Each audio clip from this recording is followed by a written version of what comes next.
Today's episode of MarkWHO42's WHOniverse is brought to you by Audible.com. Get a free audiobook download and 30-day free trial at www.audibletrial.com/MarkWHO42. There are over 150,000 titles to choose from your iPhone, Android, Kindle, or MP3 player, you lucky guys. That's www.audibletrial.com/MarkWHO42. And now, here's the show.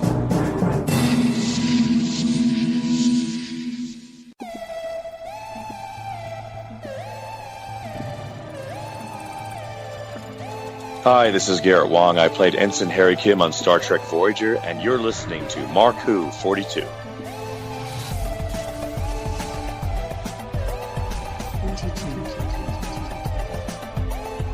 Welcome to MarkWHO42. That's right, MarkWHO42, taking you to the WHOniverse and beyond. And in this episode, we are going to go beyond the universe, going into Star Trek Continues, as in big celebration of the 50th anniversary of Star Trek, with our special guest, Vic Mignogna. But before we go into Star Trek world, I've got some co-hosts to share with you. Ladies? Brandi Bachle. And Iggy Matthews. From Let's Be Reelz. Hey, girls. Right now, Mark is on assignment, and Patty is out at convention, so the ladies are taking over the show this weekend. So, don't you feel special? I do feel less special.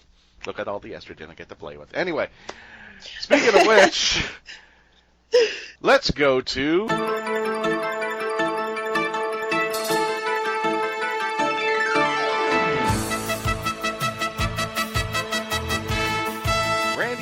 with Doctor Who news going from the WHOniverse and beyond. All the news brought to you by mark-who42.net. If you want to continue the conversation and read more into the news that we're about to discuss, go to mark-who42.net, and you can visit us at mark-who42 on Facebook. Brandi, let's start it off. What do we got today? Well, first and foremost, as we all know, class is going on right now over in the UK and also over in Australia, and they actually decided to publish 3 novels for class. One's called Joyride, and that's written by Guy Adams. There's The Stone House, written by A.K. Benedict. And then What She Does Next Will Astound You, written by James Goss.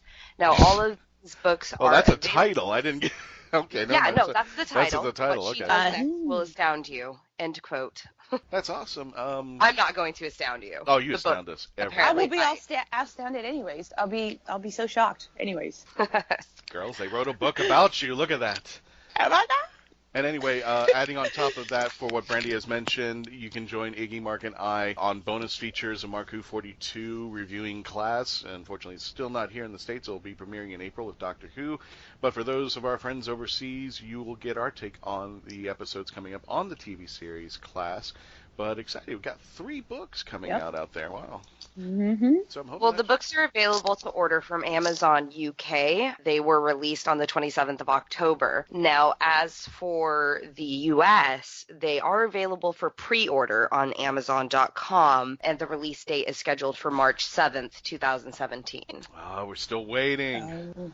I guess it's our turn. Everything's to wait now. always a wait. Well, the rest of the world used to be getting stuff on a later time, except for maybe Canada and some other places, and we were getting Doctor Who on time on the day of. It was just a couple hours later after premiered, but now We're just not as cool as the UK. Yeah, man. we're kind of, I guess we're just still a little bitterness there. Brandi, what else is in the news? Well, the BBC Children in Need is going to feature an item relating to the Doctor Who Christmas special.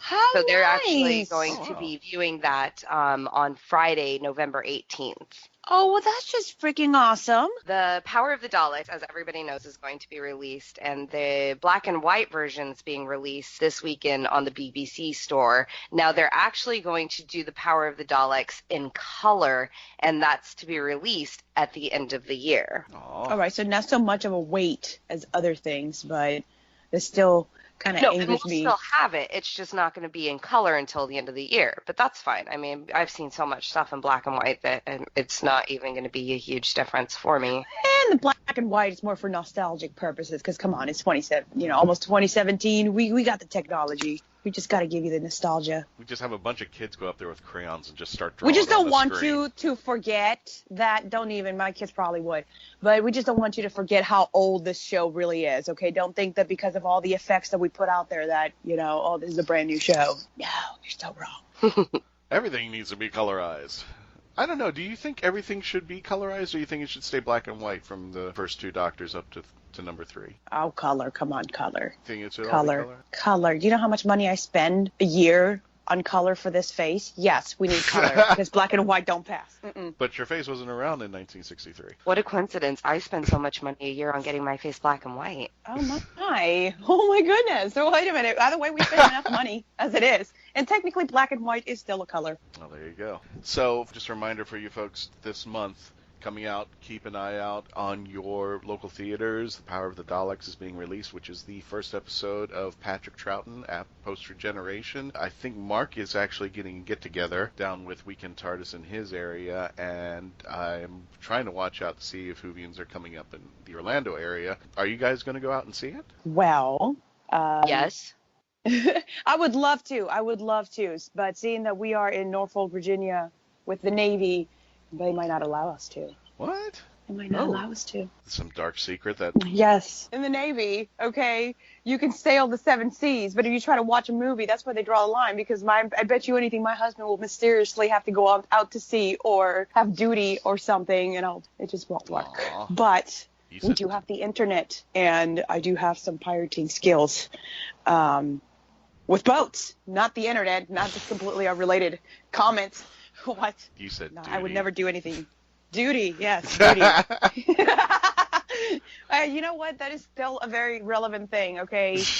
A sailor cannot come home and say, I have duty tomorrow without at least a giggle or a snort coming out. I've actually worked with businesses where there was a duty manager, and I said, what do they do? And I said, they manage the duty. Oh, I guess I'm the duty manager at home. Exactly there. Brandi, what else is in the news today?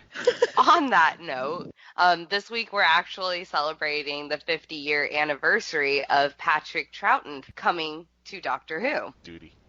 Oh, I'm sorry. Okay. Well, that's awesome. 50 years ago, he came up on and became the 2nd Doctor and continued the series, which will now be into, year 53? So, big kudos to Patrick for making sure that there would be a longevity for this wonderful, wonderful TV show that we continue for generations to come. What are we at now? 12th Doctor, or 14th, depending upon who you listen to these days. But thank you, Patrick Troughton. A big, big, big thank you for you for giving us the pleasure of seeing what a wonderful TV show this is, and that my generation and everybody else who's coming across will continue to see this show from years on end. As negative as it sounds like, I hope that this show continues past me. I hope others will see what a wonderful, terrific show that I grew up with and learned to love during my time. And I will come to your grave and tell you all about it. Oh, you know what? Really?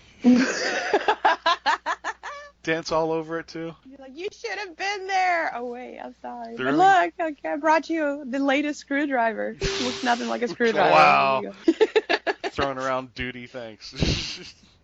I'm the duty manager, okay? That's why I'm here. Wow. Okay. What's next up there, Brandi? Well, Paul McGann, as we all mostly know from, well, not maybe all of us, I mostly know from the Doctor Who TV movie from 1996. He's actually touring the United Kingdom and the theater production of Gabriel. Now, he's working on that now. The play opens March 28th, 2017. They're touring Richmond, Liverpool, Cardiff, Windsor, and then Guildford. I mean, listen to all these names, okay? This is why nothing comes to us on time. Because what do we have that sounds like that? No, we don't. We don't have anything like that. We have Orlando and Norfolk. I wonder, do the UK people go, oh my God, did you hear that? Orlando. Isn't that so cool? Orlando. Norfolk. Well, there's a Norfolk over there. Yeah, they say it completely different than we do, okay? Yeah, they do. We say it in a way that almost sounds profane, actually, and I refuse to say it the way the locals here say it. Every man sounds sexier with a British accent, from what I understand. Or at least that's the running thing that I've heard about. So I could say duty. Every older man, there you go. duty. But if it's British, they would say duty. Duty. Duty. Duty. And the Duty manager. Duty manager. You will respect my authority. Wow, I just went to Cartman. That's not even British. That's oh, anyway. Brandy, what else have we got in the news? David Tennant's also going to be returning to the stage in London, appearing in the stage production of Patrick Marber's play Don Juan in Soho. Now, the release date for when they're going to be doing that in the theater has not been announced yet, but we'll keep an eye out for that. Well, at this point, we cue in the fangirl. That was my impersonation of Christian. What? I have no fangirl. That's what I do in my head all the time. Right there. And now I'm going to do it in her voice. Oh, no. If you do it like in my voice, you got to do it like once I've been woken up for about 3 hours because I got way too much bass in this voice of mine. Oh, Surprise. Well, I guess that answers the question if he's coming back to do Jessica Jones the second season, I guess. Oh, dear. Yeah. If he's going to be busy. I know Broadchurch Season 3 is supposed to be out. Or at least they've been filming it, if I'm not mistaken. You might be mistaken. Who knows? And Brady, what else is in the news today? That's all we have for news at the moment. Awesome. Well, folks, we're going to take a little bit of a break. When we come back, Vic Mignogna from Star Trek Continues, our one-on-one interview with Mr. Patty Hawkins with Vic Mignogna when we return. So stay tuned. Hi, folks. This is Christian Bachle, MarkWHO42. And if you've been lucky enough to catch us at conventions and wondered how you could hire us to come to your convention or special event, simply go to Heroes on Hand, click the podcast icon, and click the icon for MarkWHO42. On our page on Heroes on Hand, you can actually click the button that says click here to book MarkWHO42 for your next event, and that's all you have to do. Once again, if you want to hire us for your next event, simply go to heroesonhand.com, click on podcast, click on our icon, and click the green button to book us for your next event. You're going to love us. We'll see you there. Hello, I'm Nicholas Briggs, the voice of many monsters on Doctor Who, and executive producer of Big Finish Productions. And I'm pleased to announce that MarkWHO42 Books have joined forces with Big Finish to bring you Big Finish Audio. There's this fella who calls himself the Doctor, and he says he has saved me, and we are in his time machine. You all right? I think I've broken something. What about you? Yes, I'm fine, thanks. I rather think I broke your fall. Oh, sorry. MarkWHO42 Books will now offer to bring you the best in Big Finish audio. But why are they here? How do you do? I beg your pardon? Oh, no need to. I'm the Doctor, and this is... I am Leela. By all means, please do come out to play, Doctor. I'm waiting for you. To find where MarkWHO42 Books will be, go to markwho42.net or on their Facebook site at MarkWHO42. What are you saying? They fizzled in somehow? Like the TARDIS? Yeah, transmat from another dimension. The TARDIS doesn't fizzle. It's more of a... Also go to markwho42.net and download my interview with the team. You're executive producer at Big Finish Productions. Correct. Correct. Is this a quiz? MarkWHO42, taking you to the WHOniverse and beyond. The voice of Christian Bachle, take one. Hi, I'm Christian Bachle, and I would like to provide my voice for all your voiceover needs, such as... Okay, like an announcer. Like a what? Like an announcer. For all your voiceover needs, such as animation, radio, announcements, introductions... Now an old man. I can even record voicemail for all the Meshuggahs that call you. A pirate. Arr, and it won't cost you a lot of treasure for me services. Arr. Creepy movie voice. Just call 407-761-2679. 407-761-2679. Or email voiceofchristianbasel@yahoo.com. Well, how was that? That's a wrap. Hi, this is Chase Masterson, and you're listening to MarkWHO42. How cool is that?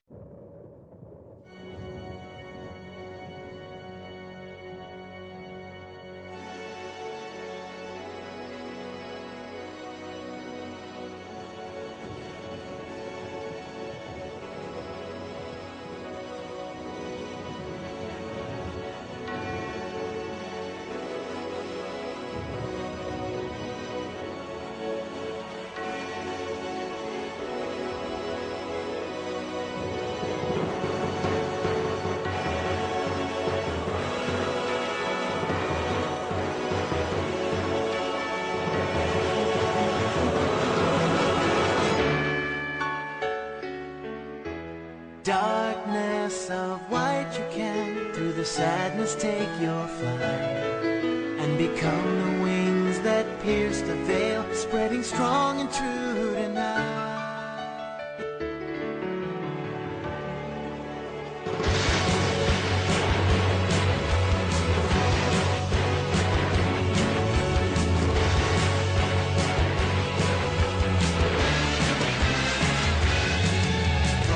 To the light at last by the cold exposing sun, I was granted freedom tame to become the chosen one. Through the mirror, night reflected, miraculous to see. My soul threw away the mask that hides the deeper me. Breaking the dark of night, piercing through the painted white. Cut it all away from yesterday till a new era's inside. Unlock the heart within, let it spread its wings and soar. Rising up in flight through the night of white and fly on forevermore.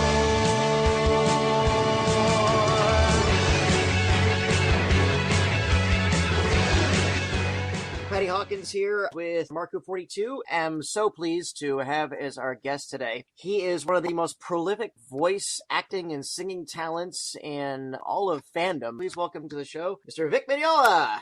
Oh my gosh, thank you for such a kind introduction. I was sitting here listening to you talk, and I'm like, wow, I wonder who he's got on the show. You've been in the fandom geek world, and but the interesting thing about that is that you've kind of crossed the lines. You know, obviously, we'll talk about this later. You have a great love for Star Trek and sci-fi, classic sci-fi properties, prevalence with, let's just say, our generation, and we'll leave it at that. And let's go back to the beginning. You kind of you started out just basically as a singer, actor, and you were teaching for a while at the beginning, weren't you? Well, yeah, if you go, it depends on how far you go back. Well, I mean, I've been acting and singing and performing since I was very young, which would be a long time ago, and always loved anything of a performing nature. And then I started getting into production work, because I wanted to kind of understand how what the process was of actually making films or doing special effects or recording music. So I wanted to have a workable knowledge of both sides of these things, the creative side of music and recording and singing and performing, and then also the technical side of recording it and producing it. Same with acting and film work. So it was just literally my good fortune that about 18 years ago, I had a friend I was working with in Houston on a production, a video production, ironically, and he said, hey, you've got a lot of acting experience, don't you? Why don't you should go and audition for this place here in town. They dubbed these Japanese animated shows into English, and they're looking for actors. And I mean, I certainly remember when I was a little boy. I remember, Speed Racer and Kimba the White Lion and all of these shows that I loved when I was a kid. I just didn't know they were anime. I knew they were different and unique in their own stylistic way, but because people actually got killed in it. Yeah, I mean, I didn't know it was from Japan. And when he encouraged me to audition for what was then ADV Films, I did so, and I got cast in as Vega in Street Fighter 2. Wow. Yeah, right. And so that was the beginning, and I never really imagined that it would evolve into what it has become over the years. It's really been quite an amazing trip, and believe it or not, I am very, very humbled and very honored to have been a part of it, to have gotten in on it on the ground floor, so to speak. Do you have any recounts of those? I call them the Wild West years of American anime. I kind of do. It's so interesting, especially to go to conventions now, and to remember very distinctly, as if it was yesterday, going to small conventions and just to help kind of build them and get them off the ground. And to go to some of these events now that I went to 15 years ago and see how the fan base has grown and you know, to remember, you know, doing stuff back then and having no idea what would ever come of it. Did anyone even watch it? Where was it going to be released? And because it was all VHS direct releases. Oh my God, yeah, Especially shops and. Oh yeah, when we finished making some of these shows, I would just go back to writing music and doing video and film production work, and didn't really even think much about what was ever going to be done with those things. So it's, you know, it's and to have started around the same time with people like Monica Rial and Chris Patton and Chris Sabat and some of these people, and then to, you know, then to see, you know, to see them now at convention appearances and do anime series with them and reminisce about, you know, how it was back then, and just, you know, when I started at ADV, it was literally a studio that was a very, very small facility, very, very small. And it was just a handful of people making something that they had a passion for. I know people have in their minds, you know, images of some big, huge technical facility with all of these studios and microphones and control boards and stuff. And indeed, some of them are that now. But back then, you know, it was likened to the studio that I'm talking to you from now.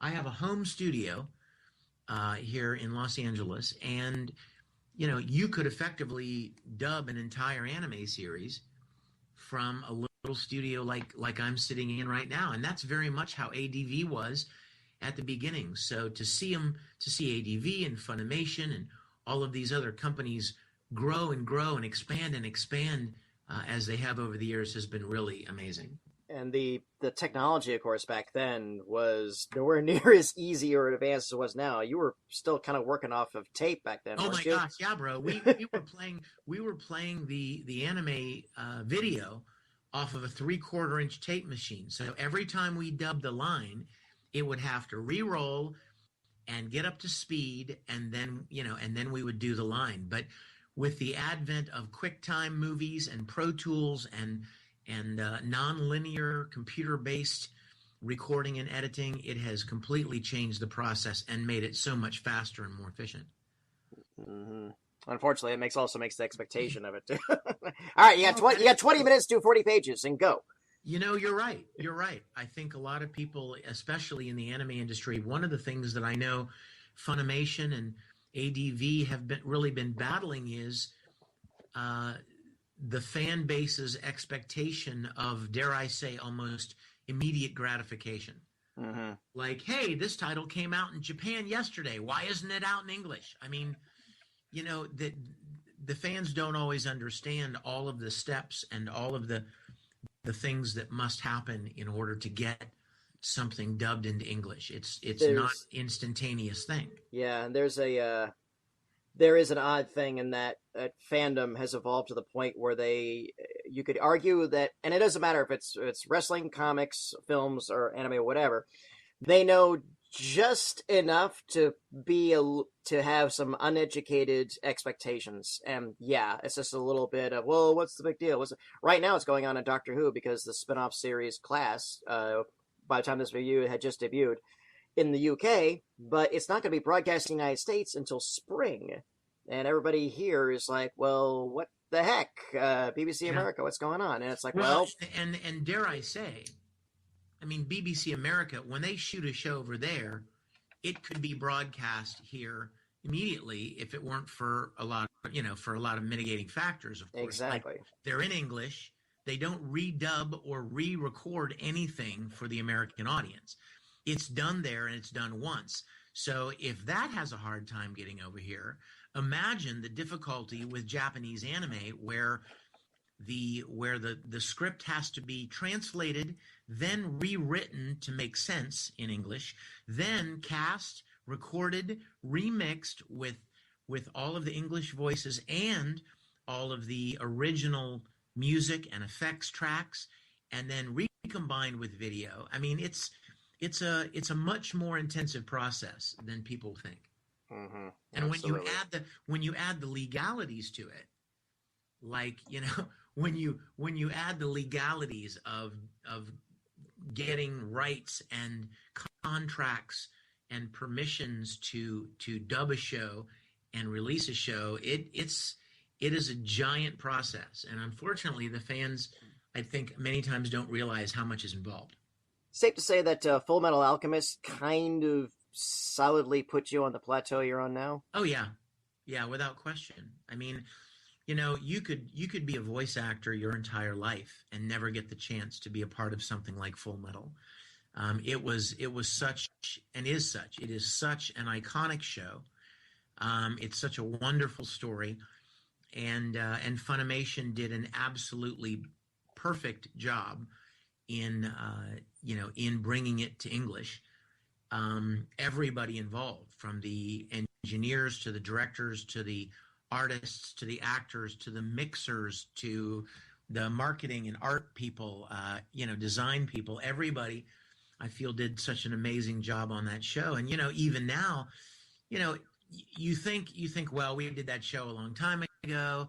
Yeah, but there are hundreds, possibly even thousands of people around the world discovering that show for the first time today.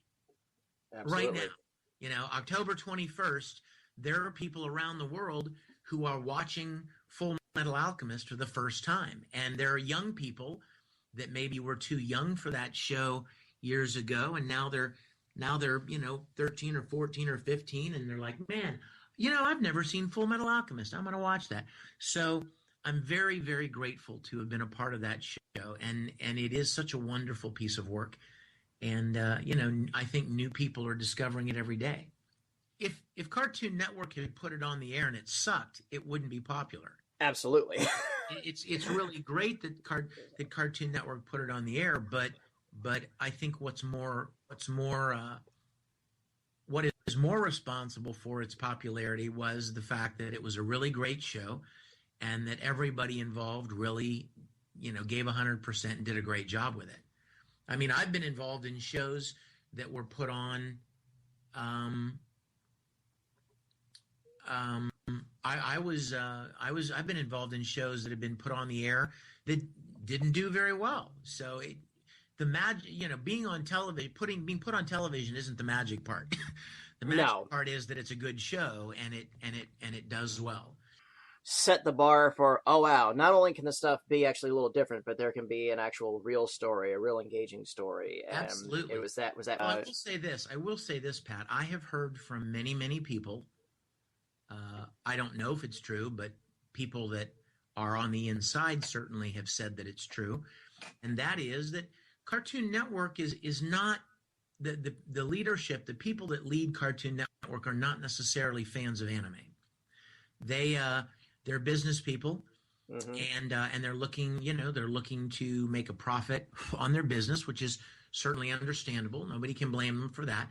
But my understanding was that several years ago, let's just pick a number, like maybe 4 or 5 years ago, there were so many anime titles on Cartoon Network that I was told that the Cartoon Network executives basically said, you know what, let's start making our own programming. Let's stop putting so many Japanese anime shows on, and let's start making our own original programming that we will control and we will also make the money from, instead of just putting anime on.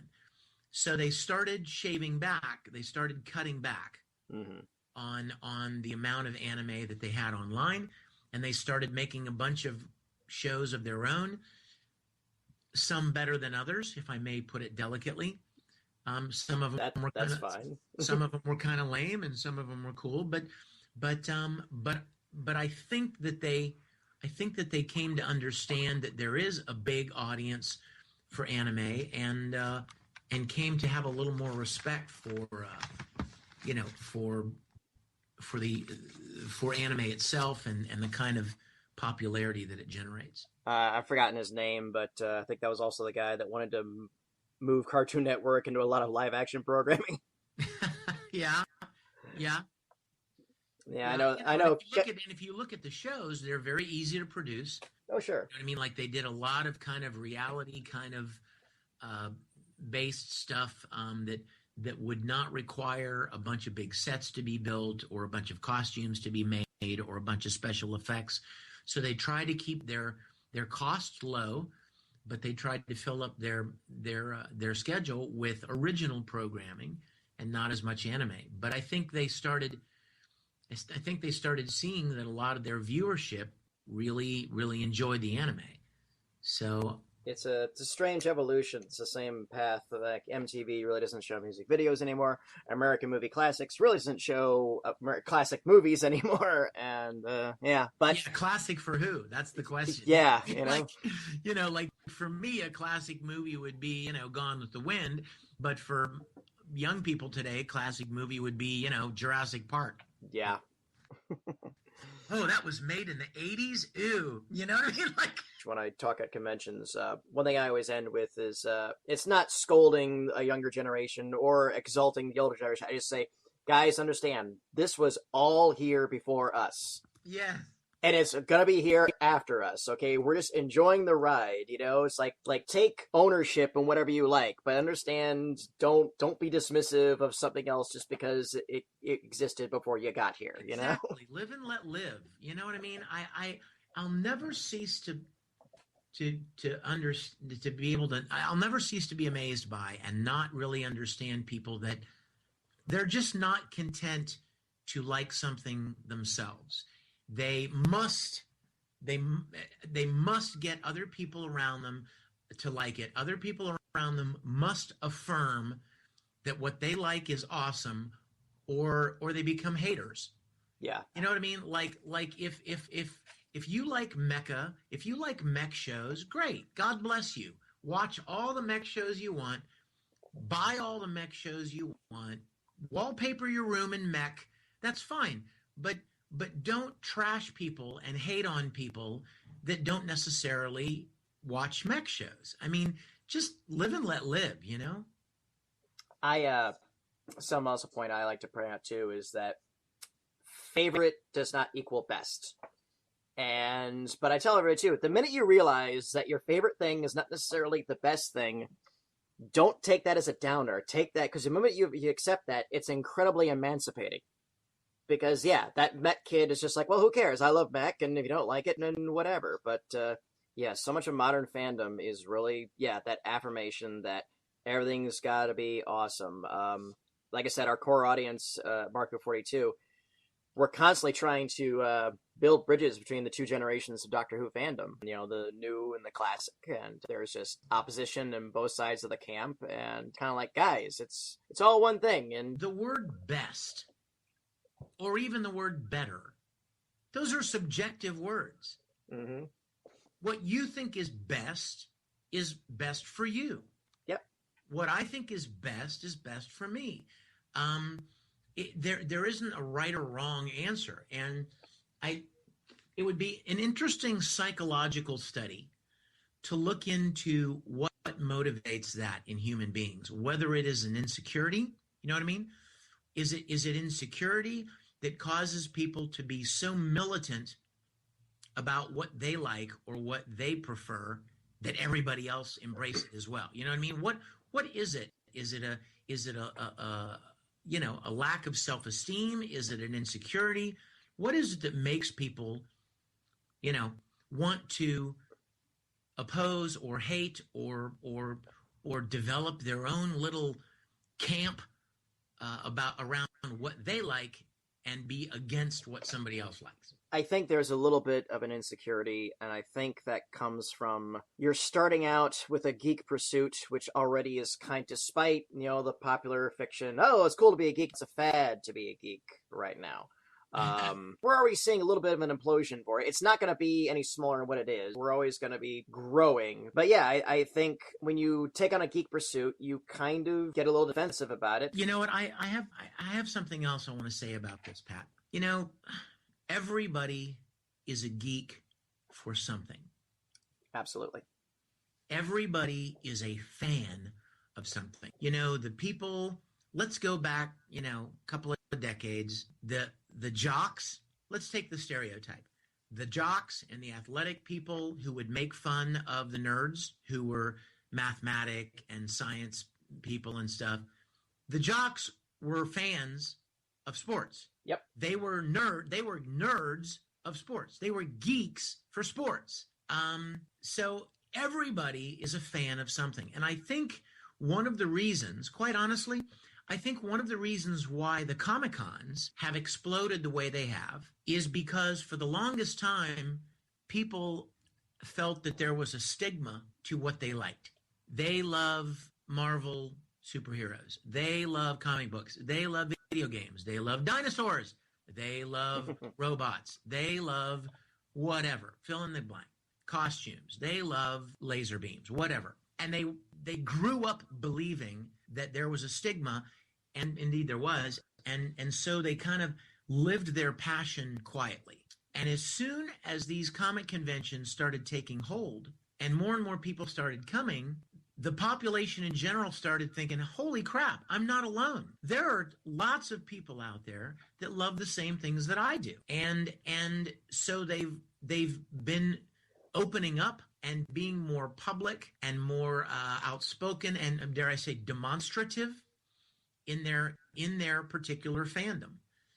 And which is all the more reason that that's why, what's the most popular comedy on television? Right now, Big Bang Theory. Big Bang Theory, which is completely built around for nerds. Yep. So point being is, the reason that show is so popular is because there are tons of people out there that love these things, but they always believed that they were in the minority and that they should keep it quiet because they didn't want to be made fun of. And over the last decade or so, people have come to realize that it's okay to be a fan of these things. And if you're a fan of football, God bless you. If you're a fan of stock cars, God bless you. If you're a fan of scrapbooking, God bless you. Just enjoy the things that give you joy and allow other people to enjoy theirs. True that. It's funny you mentioned Big Bang Theory, because there's a sizable criticism within the geek world that they've always kind of bashed on it, and the most common I've heard is, well, it's a nerd minstrel show, whatever. And my response to that has always been, ask any middle-class American breadwinner dad how they've been portrayed in American sitcoms for the past 60 years, and then tell me I'll gripe on it, okay? The fact that that show is on the air means we've arrived to a certain level. And to their credit, all their geek references are absolutely correct. So exactly. So there are people are behind the scenes on that show in the writing room. So just, to let it roll off your back. Yeah, enjoy it or don't. That's it. Just walk away from it. If it bothers you, walk away. Exactly. With that, tell us a little bit about your Star Trek series. Ever since I was a little boy, like 9, 10, 11 years old, I was a fan of the original series of Star Trek. The classic from the 60s. Captain Kirk, Mr. Spock. I loved that show, and I was obsessed with it. I built props. I made costumes. I shot little movies with the kids in the neighborhood. I ate, slept, and breathed Star Trek. So what I have done now is, 4 decades later, I've started a web series that picks up where the original Star Trek series of the 60s was canceled, and continues the 5-year mission.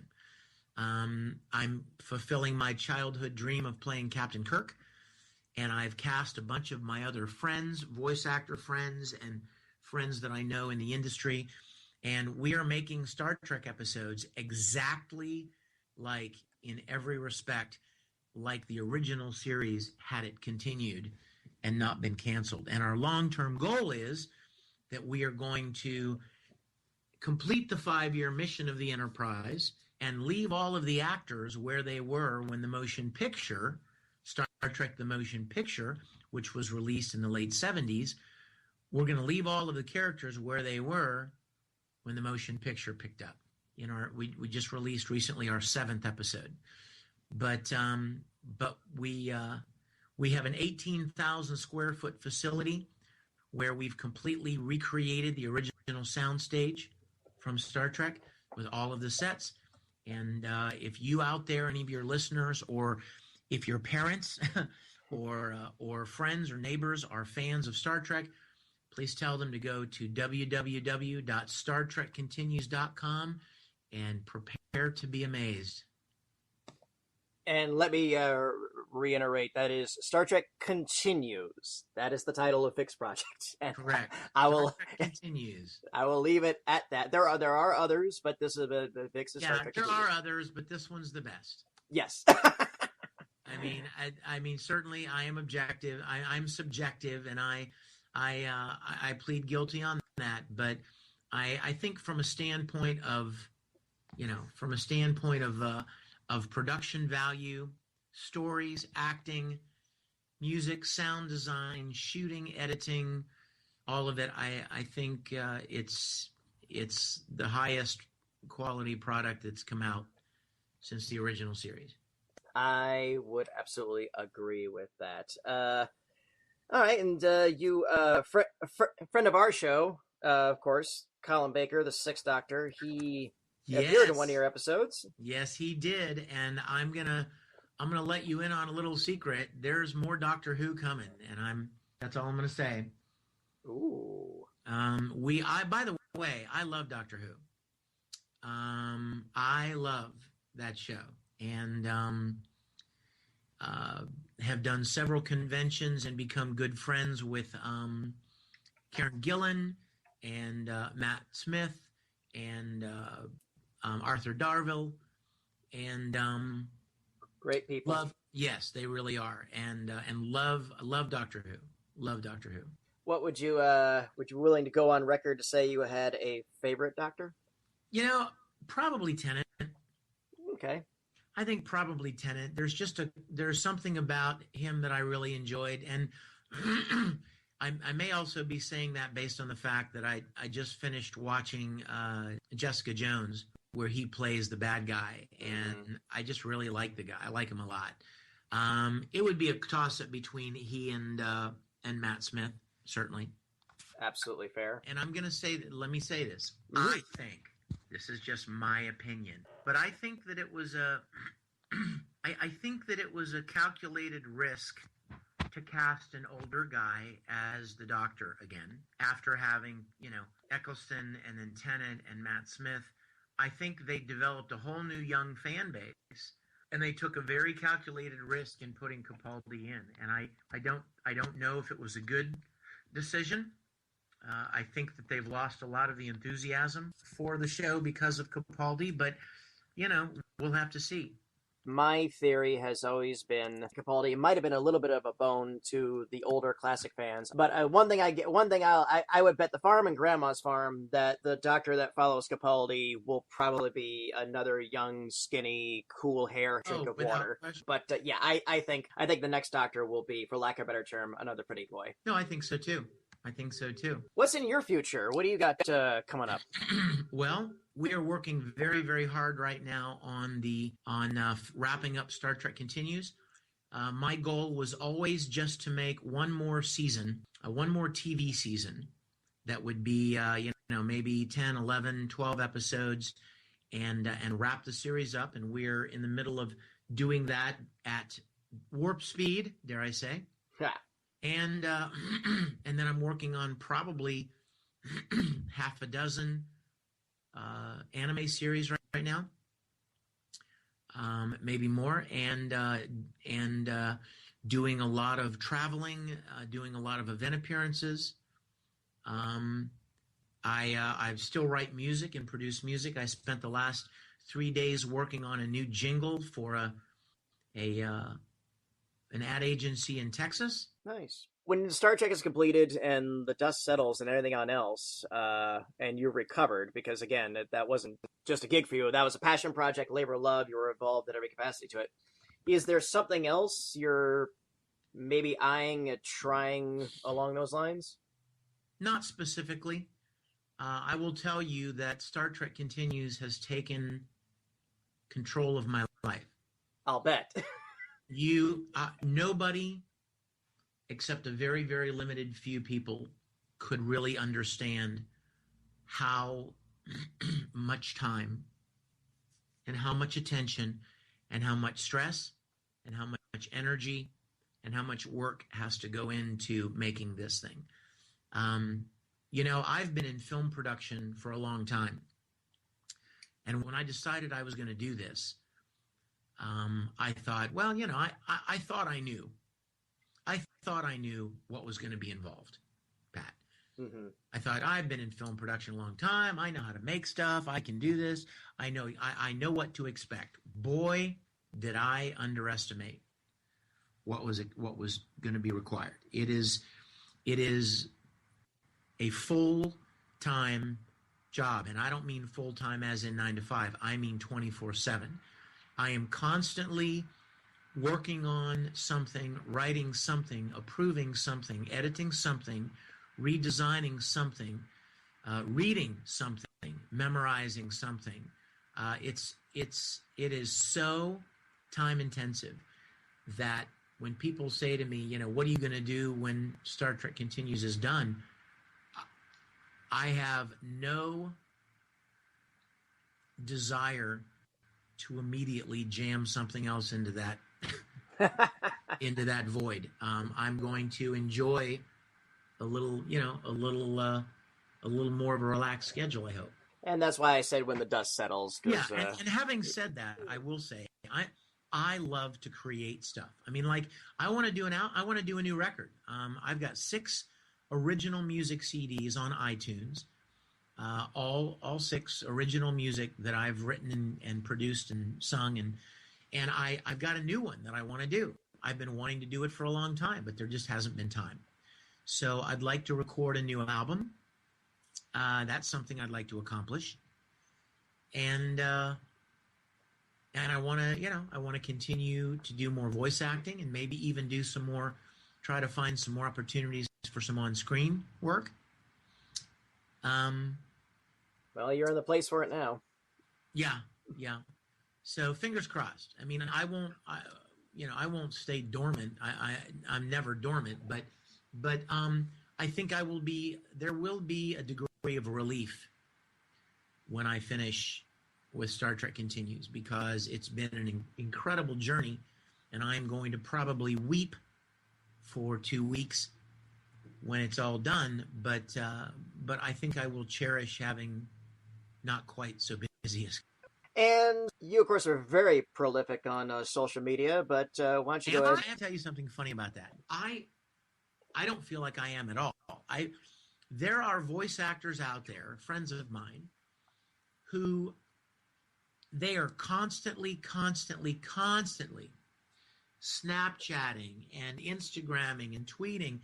And I'm like, how in the world do you keep up with all that? I mean, I have not put anything up online for a very long time because Star Trek. Sure. But just a few days ago, I accomplished something that I had been wanting to do for a long time. Mm-hmm. I'm involved in an anime called Free. It's about a high school boys swim team. And there are a couple of songs from the show that I really loved. And probably a year ago, I decided that I wanted to record some of those songs. And okay. so I sat down with the original Japanese lyric, and I translated it into English. And I had the lyric written, and I had the karaoke track ready, and I was going to record a couple of these songs. And then I just never did it. So about 4 days ago, maybe 3 days ago, I finally sat down in my studio and recorded all the vocals for the closing theme song of Free. It's called Splash Free. And then I had one of my friends put it to video from the show, and I put it up on YouTube. So that's the first thing that I have released in a long, long time. And I try to occasionally post things on Twitter and say hi to people and let people know where I'm going to be and encourage them to come and say hello. But unfortunately, I don't think I'm as internet savvy or social media savvy, I should say, as a lot of my compatriots are. Please follow me on Twitter at Vic Mignogna. And then I have a fan club website. I have an online fan club called the Risenbull Rangers. Risenbull is the little town that Ed and Al came from in Fullmetal Alchemist. Risenbull Rangers. And RISEMBOOL. And then on the Rangers website is my convention schedule, so people can see where I'm going to be, at what conventions I'm going to be appearing at. And then StarTrekContinues.com. Like us on Facebook. Find our official page on Facebook and like us and spread the news and pass it on to your friends. We have 7 full-length episodes online, free to watch.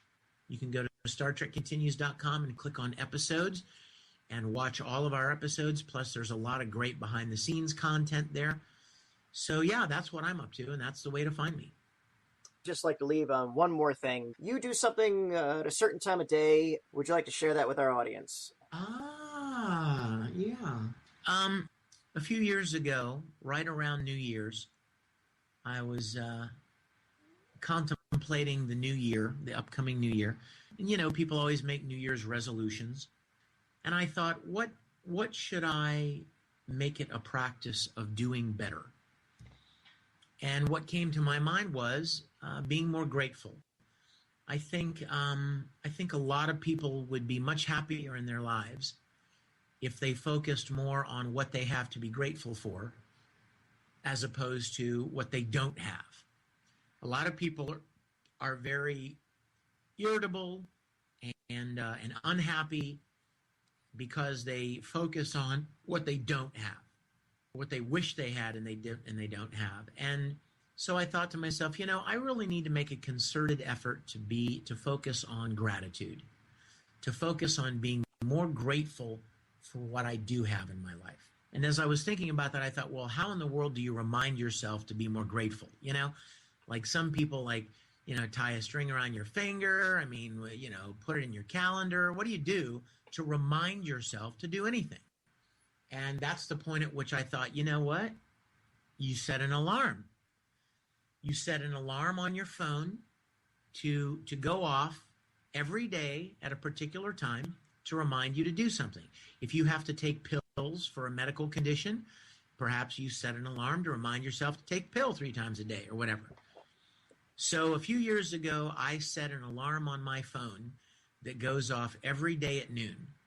And the sole purpose for that alarm is to remind me at that moment when it goes off to stop whatever I'm doing and to bow my head and just spend 10 seconds. It doesn't have to be a big, long, involved thing, but just spend 10 or 15 seconds being thankful and contemplate all of the things in your life that you do have to be thankful for. Things that people take for granted, like the air in your lungs, your eyesight, the people in your lives that love you, the sandwich you just ate, the chance that the fact that you even have a car to get in and drive around, the opportunities you've been given, any skills that you may have, your health, your hearing, the house, the roof over your head, the clothes that you're wearing, so many things that we take for granted that we have to be grateful for. So I have started over the last couple of years, when I do convention appearances, I've started encouraging fans to set a gratitude alarm on their phones, just the way I do, and see if it doesn't improve their lives. And a lot of them have written me and told me that it's really made a big difference in their joy, in their contentment. So I'm very, very grateful for that. And on that note, and since about 9 minutes your alarm is going to go off, I'll just say that I'm very grateful to have spent this time with you, Vic. Thanks so much for joining us here on MarkWHO42. It's been my pleasure, Pat, and I'll look forward to seeing you at Paradise City. Definitely. And all my best to all of your listeners, and I'll hope to get to meet them in person somewhere as well. All right, right on. So have a good one, and we'll see you in a few weeks. All right, thanks, bro. Later. Bye. Hello, I'm Vic Mignogna, and I'm a warlock.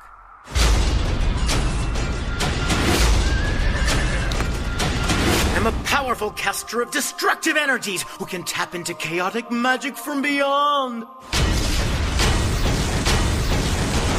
And who is the only one who can summon pets from the twisting nether to do their bidding?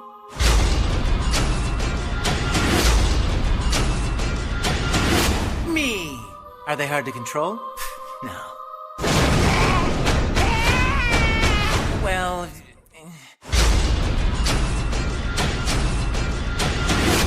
that's right. I can even do alchemy. I'm Vic Mignogna, and I'm a warlock. What's your game? Wow. I didn't even have to wait to Mignogna to hear this with Vic Mignogna. That was bad. Seriously? That was really That's bad. My God. You're still listening to MarkWHO42. Are you sure about that? They are. And I'm Mark Baumgarten.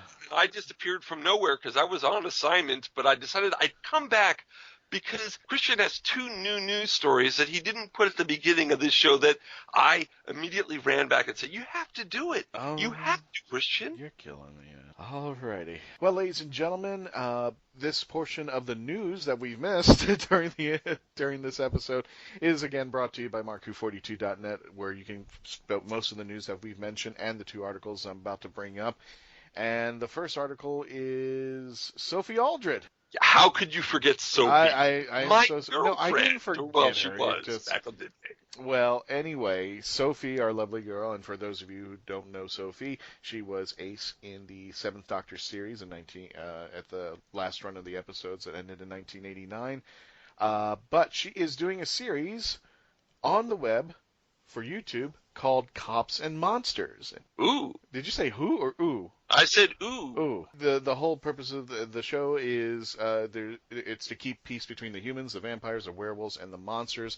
Sophie will star in episode 5 of the web series as the vampire-esque Lady Audrey MacDiarmid. This sounds like an interesting show, because the cops are obviously maintaining peace and order with all the monsters, and I like that. I think that, Grimm, the TV show, he's kind of doing similar things. He's supposed to be killing all the monsters, but he's actually acting like a policeman, because he is a policeman, the character. So I like this type of show. If you'd like, there is a small little video at mark-who42.net, and you can check out Sophie on the YouTube channel trailer. Click on it and help yourself. And if you want more information, I'm going to let them know. They can go to copsandmonsters.co.uk. That's right. It's the .co.uk, because if you go .com, you get a GoDaddy blank. I'm just telling you. I accidentally typed com, and I got nothing. I typed COUK, I got the world. You can't help but laugh at that site whenever you hear GoDaddy. Go Daddy. And the first thing I think of, who's your daddy? Who's your daddy? Who's your daddy? Go Daddy, go. .co.uk. So you forgot in the news segment to talk about Sophie Aldred, but now I bet you forgot 2 other people to talk about. You know what? Why am I getting berated out here? Not only did forgive me, Sophie, but not only did I forget Miss Sophie Aldred, who is one of our guests, one of our many guests that we've had on the show, but I've also forgotten 2 other guests, which include David Howell and Sam Stone. Congratulations, by the way, on your marriage together. Yeah. We never got a chance to say that, but we want to congratulate them on that. And not only that, they're starting a new endeavor on their Indiegogo campaign to start a Doctor Who merchandise museum. And yes, this needs to happen. We need at least about 1,000 of these in the United States, let alone whatever the UK is doing. And they are starting an Indiegogo campaign. This article is also on mark-who42.net. WHOvians, What if you could fund a museum full of Doctor Who stuff? You know, the perks are pretty good, too, because this is Indiegogo. You don't just give money and donate money. You get things back. Well, can you explain some of the perks there? Well, one of them, for £1, you will get a shout-out tweet from David J. Howe. For £5, you will get one from both David J. Howe and Sam Stone. Nice. You will.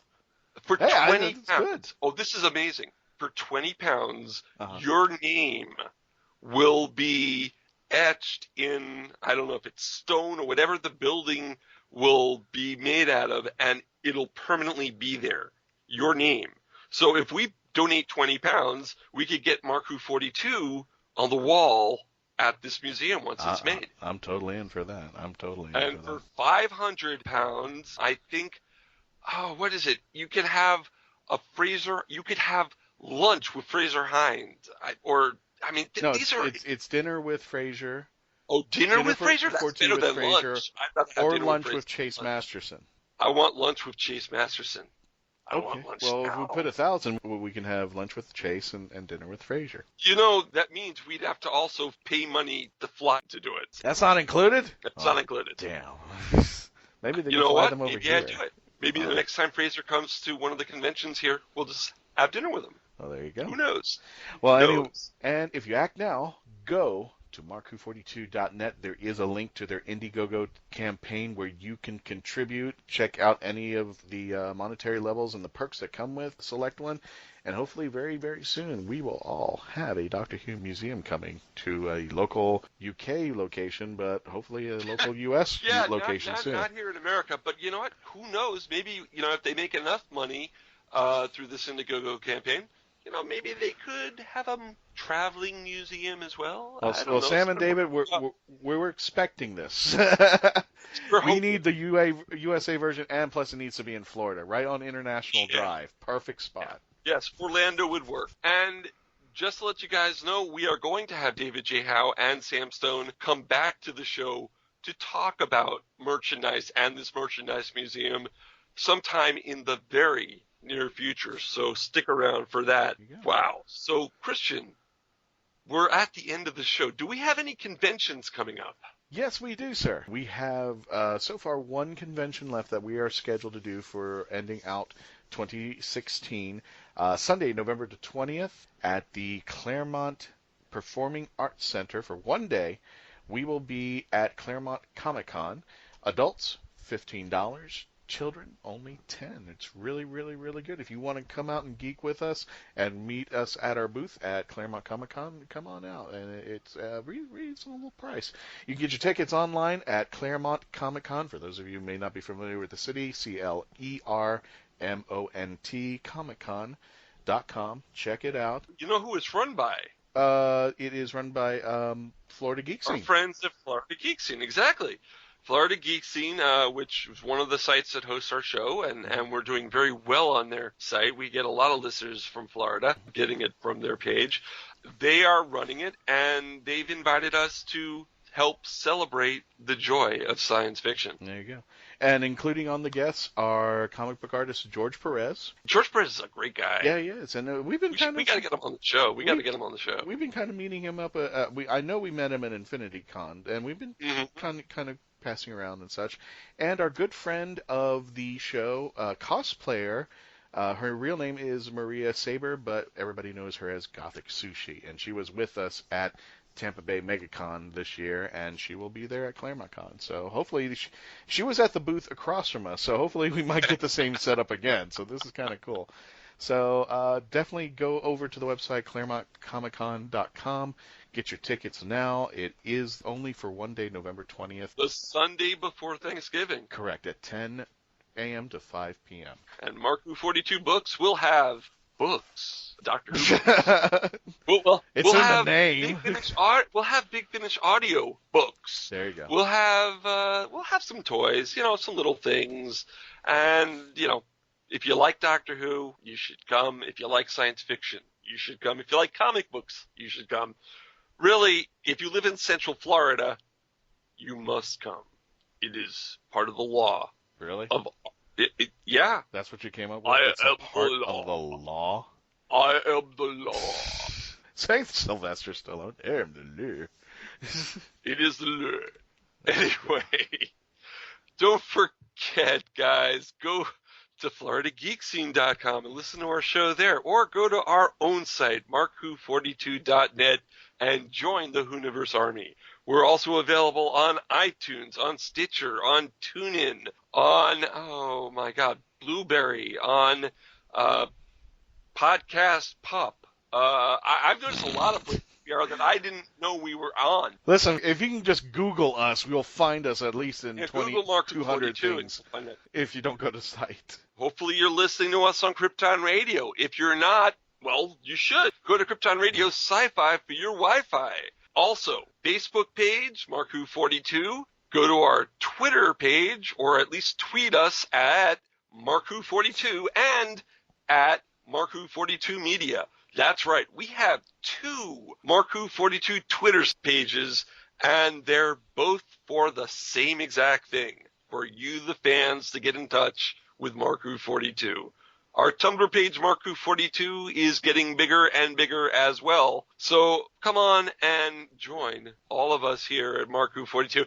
We had a good show today, didn't we, Christian? We had an excellent show, and the interview that Patty had with Vic was awesome there. I'm surprised you forgot Roku device, so there, I'm throwing that in there as well. Oh, yeah, we're on Roku. We're on the Roku, so you can definitely listen to us there on your TV set.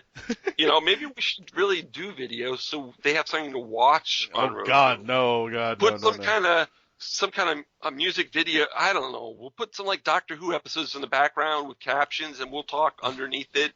Oh, wait, I think they do that already. I think it's called commentary. There you go. Yeah, it's already been done. It's already been done. Everybody put away your power strips. We're done with our plugs, so we're good. I think we're good here. Good. I want to thank, Iggy Matthews from Let's Be Reelz for coming on our show and hanging out with the gang. You, Christian, thank you. Thank you, Brandi Bachle. Oh, we have such a great show. I'm glad we get to do this at least once every week or 2 weeks. This is fun. And thank Patty Hawkins for a great interview with Vic Mignogna. Give you a big kudos to Vic Mignogna. Check out his stuff. Thank him tomorrow? We could. No, I mean, you did say thank Vic Mignogna.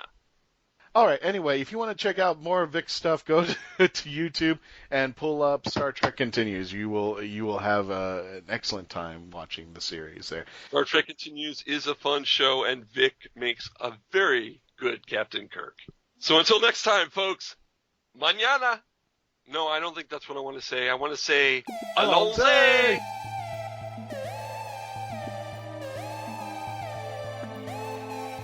MarkWHO42 was written and presented by Mark Baumgarten, Christian Bachle, Brandi Bachle, Iggy Matthews, and Patty Hawkins.